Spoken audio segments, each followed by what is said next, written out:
गुरुर्ब्रह्मा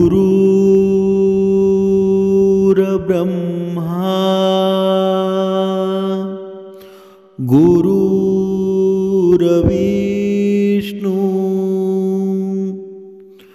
गुरुर्देवो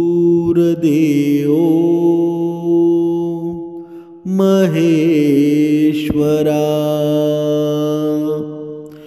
सद्गुरु साक्षात परब्रह्म तस्मै श्री सद्गुरुवे नमः।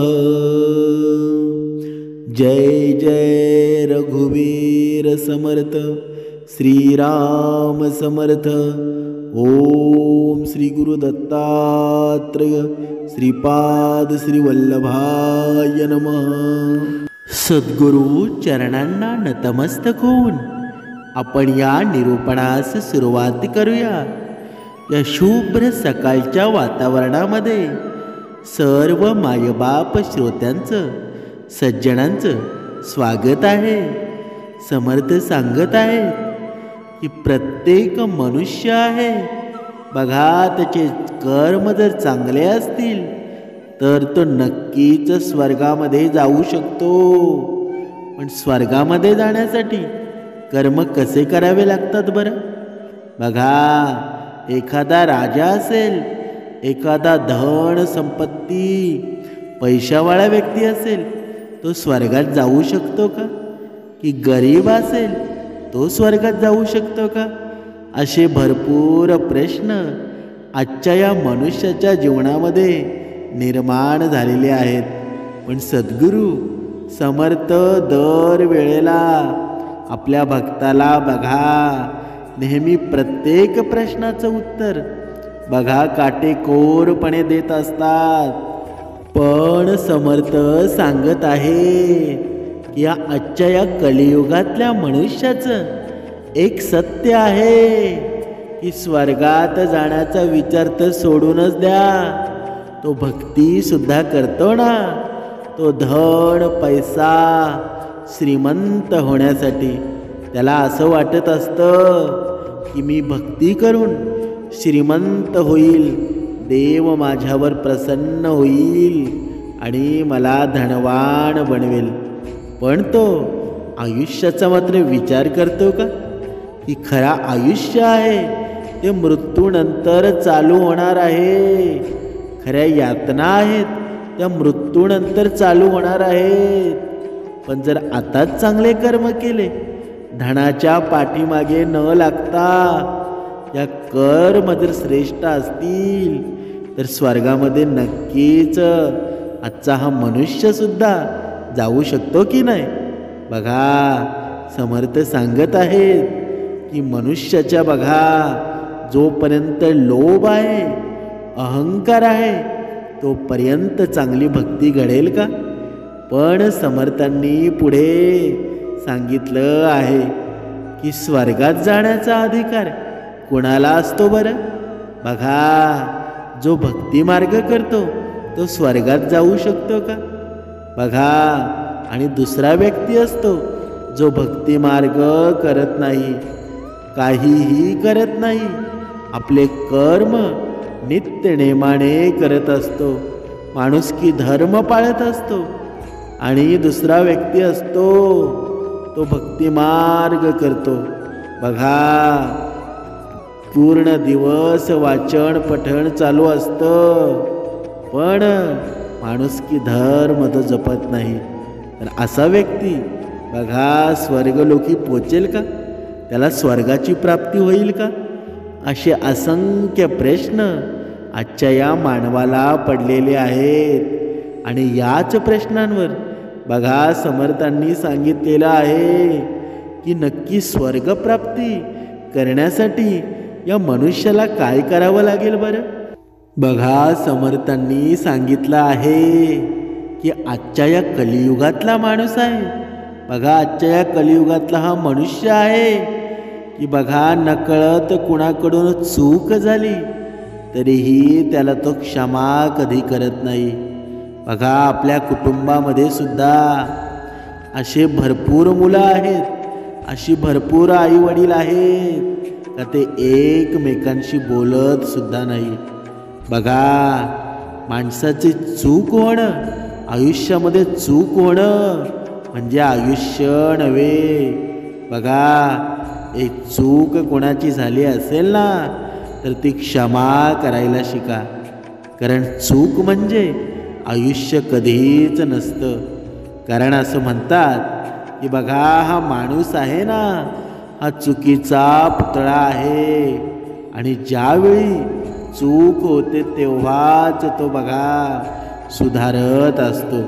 बघा, चूक नसती तर बरोबर हा शब्द आला असता का? म्हणून माणसाच्या जीवनामध्ये चुक्या तर होतच असतात, पण त्या सुधारण्याचं काम बघा आपलं असतं ना. आणि या चुका कधी सुधारल्या जातात बरं? जेव्हा आपल्या कानामध्ये चांगले सद्गुण विचार ऐकायला येतात, चांगले सद्गुण परमार्थ घडला जातो, तेव्हाच हे सर्व घडतं ना. म्हणून समर्थांनी सांगितलं आहे, आपलं जीवन एवढं सुंदर आहे ना, ते सुंदरतेनंच जगा. कारण खरा तो एकच धर्म आहे. कारण हा धर्म आहे ना, नेहमी तुमच्या या वैखरीतून खरं जर तुम्ही बोललात ना तर तुम्हाला वेगळी भक्ती करण्याची अजिबात गरज नाही, वेगळा परमार्थ करण्याची अजिबात गरज नाही. कारण तुमच्या वैखरीमध्येच परमेश्वर सामावलेला असतो. तुमच्या मनामध्ये एक प्रश्न निर्माण झाला असेल की नक्की परमेश्वराला नक्की भक्त आवडतो तरी कोणता?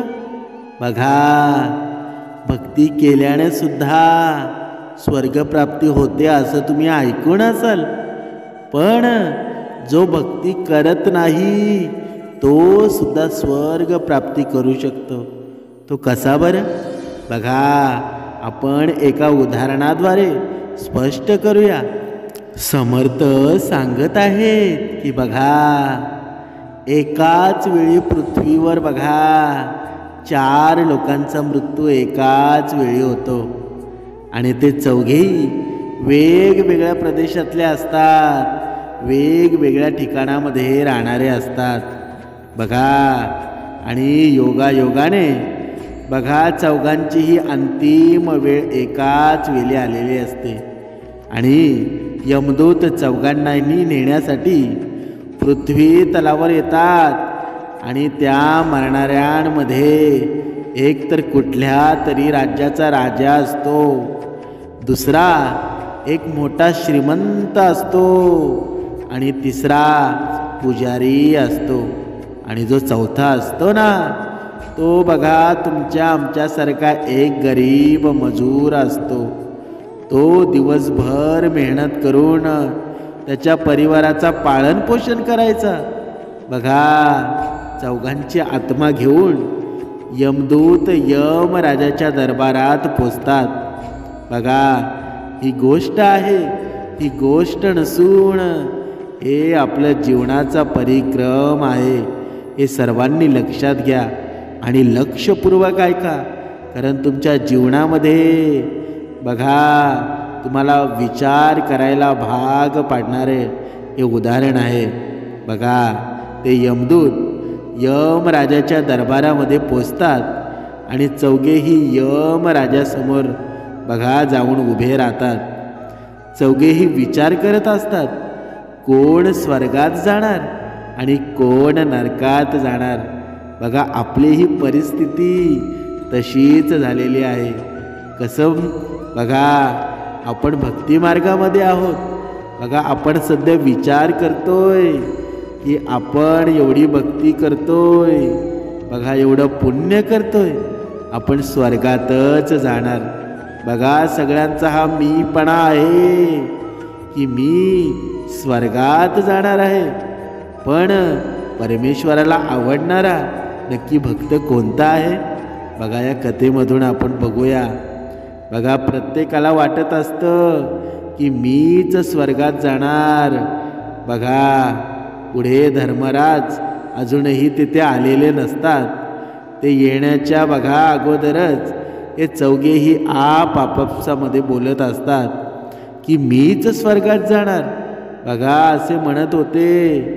बघा सर्वात पहिला राजा म्हणू लागला, मला तर धर्मराज नक्कीच स्वर्गात पाठवणार, कारण मी एक प्रसिद्ध राजा आहे आणि मी माझ्या पुण्यकर्माने धर्तीवर खूप नाव कमवलं आहे. बघा सर्वत्र लोक माझ्या चांगल्या कर्माची चर्चा करत असतात. कधीही कुठला व्यक्ती माझ्या दरवाज्यातून रिकाम्या हाताने परत गेला नाही. जो कुणीही माझ्या द्वाराजवळ आला त्याला मी इतकं दिलं की तो आयुष्यभर माझं नाव विसरू शकणार नाही. बघा प्रत्येक ठिकाणी माझ्याच नावाचा जय जयकार होत आहे. बघा माझ्या द्वाराजवळ गेलेल्या दानामुळं हजारो लाखो लोकांना जेवणासाठी अन्न मिळाले. बघा राहायला आसरा मिळाला आणि म्हणून माझे कर्म पाहून धर्मराज मला नक्कीच स्वर्गात पाठवतील.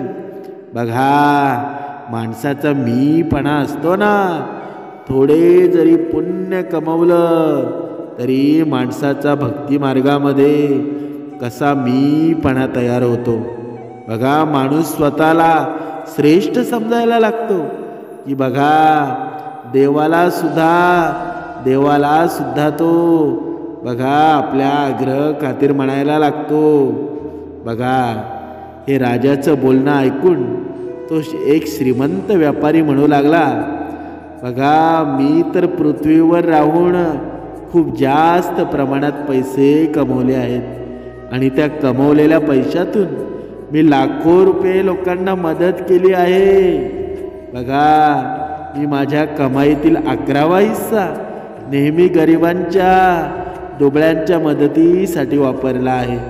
त्यामुळं माझे शुभ कार्य पाहून धर्मराज नक्कीच मला स्वर्गात पाठवतील. बघा हा मीपणा आहे ना, तो व्यापाऱ्याला सुद्धा येतो. पण एक इथे समर्थ सांगत आहेत की बघा तुम्ही व्यापार करा किंवा कुठलंही काम करा, पण तुम्ही दुसऱ्याच्या मनावर दुःख देऊन पैसा कमवत असाल आणि त्या पैशाने तुम्ही जर अन्नदान करत असाल, बघा दुसरं काही धर्माचे कार्य करत असाल, तर त्याचं तुम्हाला पुण्य कधीच मिळत नाही. कारण तुमची सुरुवात असते ना तीच बघा दुसऱ्याच्या दुःखावर झालेली असते. त्याच्यामुळं बघा क्रूर कर्माने मिळणारा पैसा असतो ना, तो कधीच कमवू नका. नंतर त्याचं पुण्यामध्ये कधीच रूपांतर होत नाही. बघा पुढे आपण हे उदाहरण स्पष्ट करूया. व्यापाऱ्याचं हे बोलणं ऐकून बघा तो पुजारी म्हणू लागला, तिसरा मृत आत्मा पुजारी म्हणू लागला, तुम्ही का उगाच तुमच्या तोंडाची हवा घालवतात? स्वर्गात जाणं सोपं काम नाही. कारण स्वर्गात जाण्यासाठी दान धर्म बघा करावं तर लागतंच, पण सोबत पूजा अर्चना सुद्धा करावी लागते. देवाचं नामस्मरण सुद्धा करावं लागतं आणि म्हणूनच स्वर्गात जाण्याचा अधिकार फक्त माझाच आहे. बघा माणसाचा मीपणा खूप बघा कसा असतो.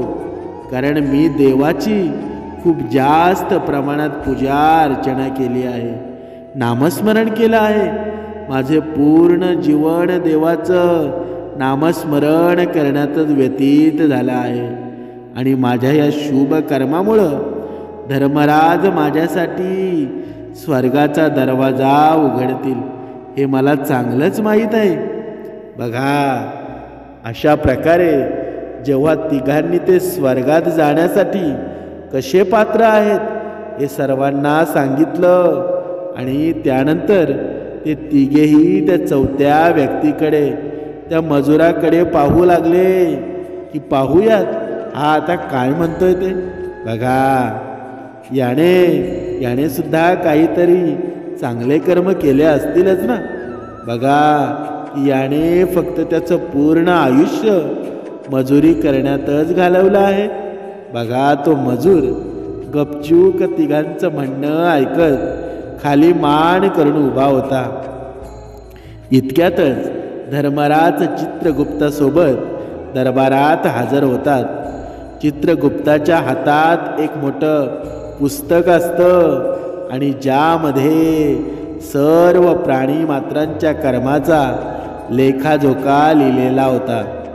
बघा धर्मराज त्यांच्या सिंहासनावर विराजमान होतात आणि त्यानंतर चित्रगुप्त राजाला त्यांच्याजवळ बोलावतात आणि त्याला विचारू लागतात की सांग, तू या पृथ्वी तलावर एक मोठा राजा होता.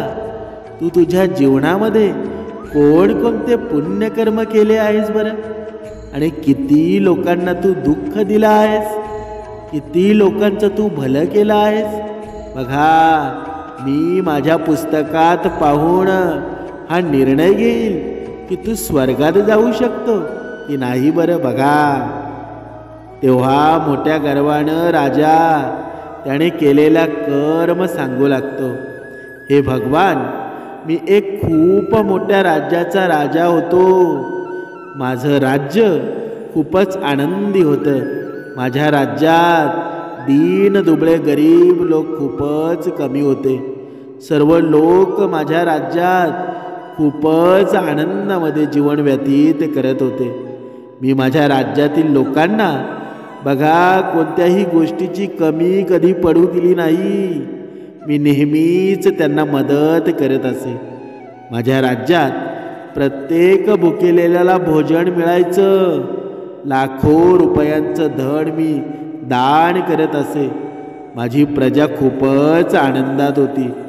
दिवस रात्र ते फक्त माझाच गुणगान गायचे आणि हेच माझ्या जीवनातील चांगले कर्म आहेत. बघा हे राजाचं बोलणं ऐकल्यानंतर बघा चित्रगुप्त हसू लागला. बघा त्याच्या पुस्तकात पाहू लागला. पुस्तकात पाहून त्यांनी राजाला सांगितलं की तू जे काही म्हणत आहेस ते पूर्णपणे सत्य आहे. तू तुझ्या प्रजेला खूप सुख प्रदान केलं आहेस, परंतु यासोबतच तू मोठा अपराध सुद्धा केला आहेस. तू तुझ्या राज्याच्या सीमेला वाढवण्यासाठी जेवढे युद्ध केले आहेस त्या युद्धामध्ये हजारो लाखोच्या संख्येने सैनिकांचे प्राण गमावले आहेस. त्या सर्वांच्या मृत्यूचं कारण तूच आहेस. त्यांच्या परिवाराला, त्यांच्या मुलांना अनाथ करण्याचं कारण फक्त तूच आहेस. त्यांच्या स्त्रियांना विधवा बनवण्याचे कारण फक्त तूच आहेस ना. त्यांच्या आईवडिलांना आधार हरपवण्याचं कारण तूच आहेस. आणि अशा प्रकारे तू तुझ्या राज्याची सीमा वाढवण्याच्या नादामध्ये अशा हजारो कुटुंबांना दुःख दिलं आहेस. युद्ध करून राज्य वाढवण्यापेक्षा तू जर तुझ्या शेजारील राजांसोबत मैत्री करून त्यांच्यासोबत व्यापार वाढवला असता तर चांगलं झालं असतं. यामुळे तुझे राज्य अधिक समृद्धही बनलं असतं. पण तुझ्या प्रजेला सैनिकांच्या रक्ताने सुखी बनवलं आहेस आणि म्हणूनच तू स्वर्गात जाण्याच्या लायक नाहीस. बघा चित्रगुप्ताचं हे म्हणणं ऐकून राजा मागे सरकला. बघा त्यानंतर चित्रगुप्ताने व्यापाऱ्याला विचारलं, तुम्ही या पृथ्वीवर कोणकोणते पुण्यकर्म केले आहेत व्यापारी? बघा तेव्हा तो व्यापारी म्हणाला, हे भगवंत, मी पृथ्वीवर जे काही पैसे कमावले आहेत त्या पैशातील 11वा भाग नेहमीच दान धर्म करण्यासाठी वापरला आहे. बघा लाखो लोकांना मी अन्न दिलं आहे. कित्येक आश्रमांना मी दान धर्म केला आहे. कित्येक बेघर लोकांना मी घर दिले आहेत आणि कित्येक शहरांमध्ये मी मंदिरांची स्थापना सुद्धा केली आहे. बघा, ठिकठिकाणी धर्मशाळा सुद्धा बनवल्या आहेत. रस्त्यांमध्ये पिण्याच्या पाण्याची व्यवस्था सुद्धा केली आहे. आणि हेच माझे जीवनातील चांगले कर्म आहेत. बघा, त्या व्यापाऱ्याचं म्हणणं ऐकल्यावर चंद्रगुप्ताने त्याचं पुस्तक उघडलं आणि ज्यामध्ये त्या व्यापाऱ्याच्या जीवनातील सर्व चांगले वाईट कर्म लिहिलेले होते. चित्रगुप्त पुढे म्हणाला, तू जे काही म्हणत आहेस ते पूर्णपणे सत्य आहे. तू पृथ्वीवर खूप दान धर्म केला आहेस, परंतु तुझा पाप हा आहे की तू पृथ्वीवर जो काही दान धर्म केला, ज्या पैशाने केला आहेस, त्या पैशाला कमवण्यासाठी तू खूप मोठ्या प्रमाणात खोटे बोलला आहेस. खूप साऱ्या वस्तू भेसळ करून तू विकल्या आहेस. खोट्या वस्तूंना खरं सांगून तू विकल्या आहेस. कित्येक व्यापाऱ्यांना तू मार्गातून दूर केलेला आहेस. तुझ्या या कृत्यामुळं अनेक लोक आजारी पडून मृत्युमुखी पडले आहेत. कित्येक लोकांनी आत्महत्या सुद्धा केल्या आहेत. कित्येक लोकांच्या मेहनतीचा पैसा तू हरामाने कमवला आहेस आणि त्याच लोकांचे श्राप तुझ्या सोबत आहेस. तुझे काही चांगले कर्म केले आहेत ते सर्व वाईट कृत्य करूनच केलेले आहेत. म्हणूनच तुझ्याकडे तुझा असा कोणताही शुभ कर्म नाही आणि त्यामुळे तू स्वर्गात जाण्यास पात्र नाही. बघा, चित्रगुप्ताचे हे बोलणं ऐकून व्यापारी सुद्धा खूप उदास झाला आणि तो सुद्धा मागे सरला. आणि त्यानंतर पुजारी पुढे आला. बघा, 3रा नंबर आला तो पुजारीचा. आणि चित्रगुप्ताने पुजाऱ्याला विचारलं, तुम्ही सांगा, तुम्ही तुमच्या जीवनामध्ये कोणतं चांगलं कार्य केलं आहे? किती कर्म केले आहेत चांगले? तेव्हा तो पुजारी म्हणतो, हे भगवंत, माझे पुण्य हे आहेत की मी हजारो लोकांना ज्ञान दिलं आहे. हजारो यज्ञ मी सफळ केले आहेत. हजारो लोकांच्या घरात मी पूजा अर्चना केली आहे. दिवस रात्र मी देवाचं नामस्मरण केलं आहे. हजारो मुलींचा विवाह मी करून दिला आहे. लाखो पिंडदान केले आहेत.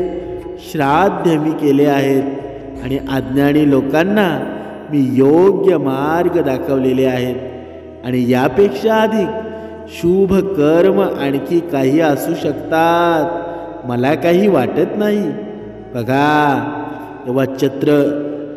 तेव्हा चित्रगुप्त त्यांच्या पुस्तकामध्ये पाहून म्हणतात, हे पुजारी महाराज, तुमचं म्हणणं सत्य आहे. तुम्ही हजारो लोकांना ज्ञान दिलं आहे, परंतु त्या ज्ञानाचा तुम्ही तुमच्या जीवनामध्ये कधीच उपयोग केला नाही.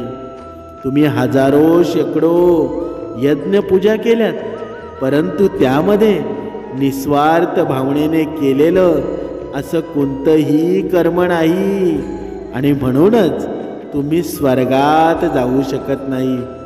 बघा, आता नाराज होऊन पुजारी सुद्धा मागे सरसावले. बघा, या तिघांना वाटू लागलं होतं. बघा, पहिला राजा होता, दुसरा तो व्यापारी होता आणि तिसरा हा पुजारी होता की जर आपण पुण्यकर्म केले नाहीत, मग काय या मजुराने पुण्यकर्म केले का? बघा, असा त्यांच्या मनामध्ये प्रश्न निर्माण झाला. बघा, आता शिल्लक राहिला. बघा, आता तो शिल्लक राहिला होता तो गरीब मजूर होता. त्या तिघांना पाहून मजूर आश्चर्यचकित झाला आणि तो विचार करू लागला की या तिघांनी इतके पुण्यकर्म करून सुद्धा ते स्वर्गात जाऊ शकत नाही, मग मी स्वर्गात कसा जाऊ शकेल? बघा, मी तर स्वर्गाचा विचार सुद्धा करायला नको, कारण मी कधीच पूजा पाठ नामस्मरण, दान धर्म हे कधीच काही केलेलं नाही. कारण मी त्याच्या लायकच नव्हतो.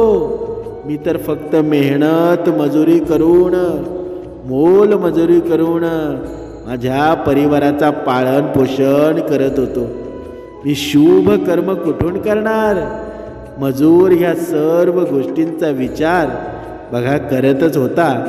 इतक्या चित्रगुप्ताने त्याला त्याच्याजवळ बोलावलं. चित्रगुप्ताने मजुराला त्याचे पुण्यकर्म विचारलं. तेव्हा तो म्हणू लागला, हे भगवंत, मी एका गरिबाच्या घरात जन्म घेतला. यज्ञ पूजा अर्चना हे करण्याच्या लायकीचा मी नव्हतो. हे करण्याची माझी अवकातच नव्हती. मी दान धर्म काहीच केले नाही. हे सर्व मी कुठून करणार? कारण मी खूपच मेहनतीनं कसं बसं माझ्या कुटुंबाचं पालन पोषण करत होतो. मला माहीत आहे भगवंत की मी स्वर्गात जाण्यास पात्र नाही. मी धर्तीवर सुद्धा नरक भोगला आहे आणि इथेच मी नरकच भोगणार आहे. परंतु माझी एक इच्छा आहे. मी स्वर्गात तर नाही जाऊ शकत, परंतु मला एकदा स्वर्ग पाहायचा आहे. बघा, या व्यतिरिक्त माझी कोणतीही इच्छा नाही. कारण मी असं कोणतंही काम केलेलं नाही की ज्यामुळे मी स्वर्गात जाऊ शकेल. बघा, मी गरिबीत वाढलेला आहे आणि रोज मोल मजुरी केल्यानंतर लोकांची सेवा करण्यासाठी माझ्याकडे वेळच शिल्लक राहत नाही. जो काही माझ्याकडे वेळ शिल्लक असायचा त्यामध्ये मी माझ्या आईवडिलांची सेवा करायचो. त्यांना अन्न भरवायचो, त्यांचे कपडे बदलायचो, त्यांची आंघोळ करायचो आणि हेच माझं दिनक्रम होतं. हे सर्व करत असताना मला मंदिरात जायला सुद्धा वेळ मिळत नसे. बघा, त्या मजुराचं हे बोलणं ऐकल्यानंतर चित्रगुप्ताने त्याच्या पुस्तकातलं पहिलं आणि त्या मजुराला तो म्हणू लागला, हे मनुष्य, तू नीट आठव, तू कधीतरी तुझ्या आयुष्यामध्ये कोणतं तरी पुण्यकर्म केले असशील. बघा, तेव्हा तो मजूर त्याच्या जीवनातील सर्व घटनाक्रम आठवू लागतो. तेव्हा त्याला आठवतं की एकदा त्याला खूप जोरात भूक लागली होती आणि तो भाकरी खायला बसला होता आणि इतक्यात तिथे बघा एक कमकुवत रोगीट असलेली बघा मांजर तिथे येते. बघा, तिला व्यवस्थित चालता सुद्धा येत नव्हतं. बघा ती येऊन माझ्याजवळ बसली आणि माझ्याजवळ असलेल्या भाकरीकडे टक लावून पाहू लागली. मला समजलं की ही मांजर खूपच उपाशी आहे. माझ्या आतून आवाज आला की एका मुक्या जनावराला उपाशी ठेवून तू कसे अन्न खाऊ शकतोस? तो बघा ती मांजर भाकरीच्या आशेने माझ्याजवळ आली होती. मी ती भाकरी स्वतः न खाता त्या मांजरीला दिली आणि पूर्ण दिवस मी उपाशी राहिलो. बघा, उपाशी पोटी मी माझं सर्व काम केलं. बघा, त्या मजुराचं बोलणं ऐकून चित्रगुप्त जोराने हसू लागला आणि सन्मानाने त्या मजुराचा हात पकडून त्याला स्वर्गात घेऊन गेला आणि त्याला म्हणाला, तुम्ही तर स्वर्गात राहण्यात पात्र आहात. कारण स्वर्गात राहण्याचा अधिकार फक्त तुमचाच आहे. तुमचा तो त्याग आणि त्या मुक्या प्राण्यावर दया दाखवणं हेच सर्वात मोठं पुण्य आहे आणि हेच सर्वात मोठं कर्म आहे. बघा, समर्थ सांगत आहे, या कथेचं तात्पर्य काय बरं?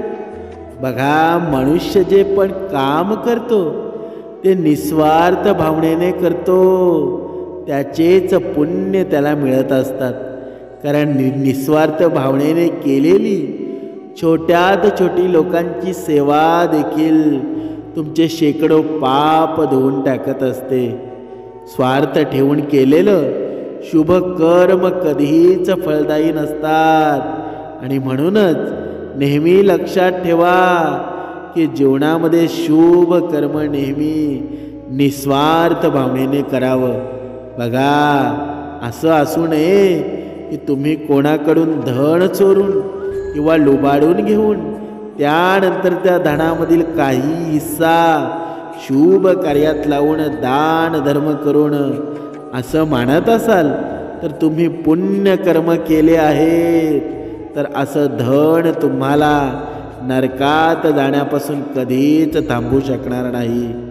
म्हणून बघा, स्वर्गात फक्त तोच व्यक्ती जातो ज्याने निस्वार्थ भावनेने सर्वांची सेवा केलेली असते. जरी त्याने त्याच्या पूर्ण आयुष्यात 1 रुपयाही दान केलेला नसेल, परंतु त्याची जशी ऐपत होती त्याप्रमाणे निस्वार्थ भावनेने जे काही कर्म केले आहेत तेच कर्म त्याच्या मुक्तीचे माध्यम ठरतात. म्हणून सर्वांनी लक्षात ठेवा की तुमच्याकडे धन नसेल, तुमच्याकडे संपत्ती नसेल तर दान करण्याची काहीही गरज नाही. तुमच्याकडे तुम्ही जेव्हा भाकरी खात असाल, अन्न बघा, अन्न जेव्हा तुम्ही अन्नाचं ताट तुमच्या समोर असेल आणि जर कोणी वाट वसरू आला ना, त्याला तुमच्या अन्नाच्या ताटामधला एक घास सुद्धा देऊ केला ना, तर तेच खरे पुण्य आहेत. बघा, काही श्रीमंत व्यक्ती असतात, लाखो रुपये खर्च करतात आणि बघा अन्नदान करतात, पण ते लाखो रुपये बघा कुठून तरी वाईट मार्गाने कमवलेले असतात. म्हणून अशी माणसं कधीही स्वर्गात जात नाही. म्हणून तुमच्या आयुष्यामध्ये कितीही दुःख येऊ द्या, कितीही संकट येऊ द्या, चांगले कर्म जर तुमचे असतील ना, तर तुम्ही तुमच्याकडे पैसा असो किंवा नसो, तुम्ही खरे परमेश्वराचे भक्त आहात आणि तुम्हीच आहात असं म्हणून या भक्ती मार्गामध्ये सद्गुण विचार निर्माण करा. मीपणा, अहंकार, लोभ या सर्वाचा त्याग करा आणि तिथे प्रेम निर्माण करा. स्वर्ग प्राप्ती झाल्याशिवाय राहणार नाही. हे काल ही सत्य होतं, आज ही सत्य आहे आणि पुढेही सत्य राहणार आहे. श्रीराम समर्थ. जय जय रघुवीर समर्थ.